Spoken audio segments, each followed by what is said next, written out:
who like to cook is trying to cook in a cramp. What are you doing? Well, I try to wax my hands like they do up here at Universal. So there's a sign out there that says, "Don't try this at home," and sure enough, I That do it. was a dumb thing to do. Well, But as I was talking, I'm trying to say that if you have a cramped kitchen, it's really hard to work in. It's tough to, utilize the space properly. And designer Don Silvers is here to show us how to make our kitchen more efficient. Don, nice to have you. I just take hands up for a wax. Thank you. Good to see you. What's wrong with our kitchen? Just jump right in there. It just doesn't work very well. You have kind of a unique approach to kitchen design, don't you? Well, because I'm a cook as well as a designer, it gives me a different perspective of how to use the space. Right. So the first thing I'd like to point out in this space is that no matter how large a kitchen is, everything goes to the sink. Right. I mean, from the refrigerator we go to the sink, pots and pans go to the sink, prepping goes to the sink. So everything really is in a 3-foot space here. So let's go through this process a second and show you how we can make it better. The wrong way of doing this is going to a refrigerator, taking it out, and coming over here to the sink. Now you've not only got whatever you're going to prep here, you've got pots and pans coming in here, you've got bowls coming in here, you need to use your dishwasher a lot more. The dishwasher drops down, gets in your way going over to here. It's also on the wrong side, by the way, for right-handed people because it really belongs on the left side. So that's kind of what's wrong with this space. Let's try to make the space better. The oven, for an example, is dropped down very low. Yes. How do you get into it with this right here? Very difficult. Right. I've tried it many times. Okay, so let's now look at this and let's kind of try to do this the right way. Okay. Redesign. Redesign. First thing we're going to do is take this oven out of here. And don't get scared. We're going to put it right over here and move this refrigerator down. Okay. Like that? One of the problems with this refrigerator, or any refrigerator like this, is it opens up the wrong way, right? When you take something out, how do you got to take your butt or something to force it, right? Yeah. Also, because it's a very small refrigerator, you don't have much room to work ahead. So you really should use a 3-foot refrigerator with one door that you can hinge right or left. Like with the freezer on top? The old freezer on the bottom. Oh, freezer on the bottom, refrigerator on the top. You go to the So would it have that cool drink thing in it? Yeah, you can get that. Okay. And it goes to the freezer once, try it 20 times, just you can go to the refrigerator. And by the way, to get water, we could put that in the sink just as well. You don't have to put it in the door, okay? The next thing I would do is take this, because I've not gotten rid of the oven, and I bring this whole thing down. And create an L shape here. Okay. And I put a preparation sink right here. Right.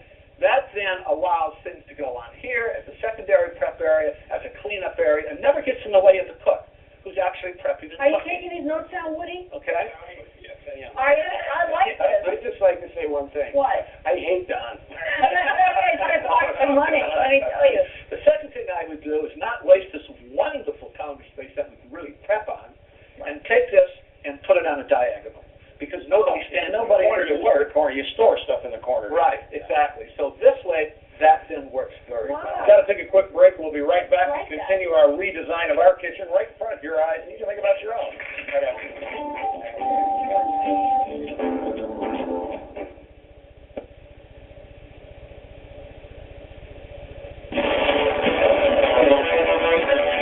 Right We're back with kitchen designer and chef Don Silver, who is redesigning Silvers, I'm sorry, Don. So who's redesigning our kitchen for us for a more efficient cooking. I'm trying to spit this out. Go ahead, Don, and continue. Now we have our stove. We left in the corner. Right. We left this at a diagonal. Now we have all this wonderful counter space. One of the problems with counters is because kitchens were actually designed by carpenters and builders many years ago.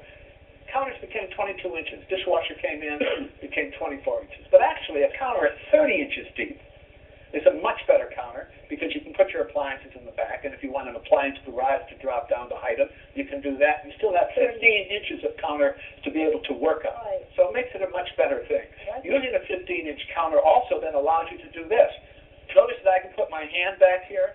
That's because these platters are too big. The door won't close. So using a 15-inch depth cabinet will make that work very well. Okay. How many inches is the That's 12 inches. That's a standard in the industry. Oh. Okay, everything is standard based on what's easy for them. That's correct. Exactly, Chuck. Now, one of the other problems is the appliances. Okay, if we look at this cooktop, for example, the burners are too close together. Yeah. Okay, I'm not too so that you can't put two large pots from one to the back. Even here, if you belong on the cooktop because they take up too much room. Right. Okay? At least this one has the larger burners in front, but you really need heat. That's what makes food good. For example, you take a pot of water, put it on, bring it to a boil, throw some pasta in it, what happens? It stops boiling. Yeah. Right? Now you have to wait until it begins to boil again. The hotter the flame, the quicker it begins to boil. Right. So what would you cooktops do about like that? Get another I one? would change to different cooktop entirely. Yeah, Jamie, you'll be happy about that whenever Okay. she is. Jamie would love that, yeah. Also, there are ovens that really have major differences, and probably the best oven in the marketplace is an oven that is convection with the fan and with the heat around the fan, not on the bottom, because that's not a true convection. And it translates into volume, so that you can do 4 racks of food at a time, like chicken, fish, cookies, and potatoes all at once. They'll never transfer an aroma if the heating element is around the fan. The heating element must be around the fan in a true convection. That is correct. know that. Right. If it's on the bottom, it's just an oven. It's just blowing air. It's got some blowing air. Yeah. Right. It won't do the What volume. kind of oven do you have in your house? You want to mention the Can brand? we mention it? Yeah. Okay, Decor. Decor is probably the best oven on the market. Oh, I didn't know that. Yeah. Decor, okay. Okay. Storage of pots and pans. Where would you put those? Okay, How would you great. do that? Let's go into quick storage here. Here's a great place for pots and pans. Whoa. As you can see, cans don't belong there. But a good Lazy Susan, and this is an excellent Lazy Susan because it's what's called a pie cut, so that you don't have to open up a door to turn something. You just push it, it turns. This is very poor pot and pan storage because you got to take things out of it to get out of the pit. Right. So I'm just holding things here. A better way is to open up a cabinet like this, and these center stiles here and here are terrible. They just interfere with getting in and out of cabinets, and that's because it's a very inexpensive cabinet. A good quality cabinet would not have a center stile. We got a cheap cabinet? And then you'd have a rollout that would roll out and hold your pots and pans. And by the way, One more question. you already have kitchens. They can buy these rollouts at hardware stores and install them themselves. I have those in my kitchen. John showed us how to do that, was our thing. Yeah. Okay, let's quickly go over. Now, you moved the sink from there to there, is that So right? I kept this sink here. You just added another one there? And I added another sink because water is the key ingredient in every kitchen. So we got And stove. by the way, Chuck, it's the most used ingredient. And once you split those 2 workloads, you've doubled the size of the kitchen without breaking down a wall. I love this guy. I'm going to have him come to my house and redesign my kitchen. Tony, look out. Yeah, look out, Tony, okay? Thank you. Thank you so much. Well, if you do this, if we do this, would you come back and cook a dinner for us? Absolutely. Fantastic. Okay. Oh. All right, John's side for the kitchen design was sticking in mind with the brick. Fantastic. Okay. Oh. All right, John's side for the kitchen design was sticking in mind with the great manual for updating your kitchen. If you'd like to get the book, it's in bookstores or call 1-800-900-4761 or send email to SIL Design, one word, at AOL-dot-com, period. No, it's AOL.com. It's all one word. Oh, period. dot.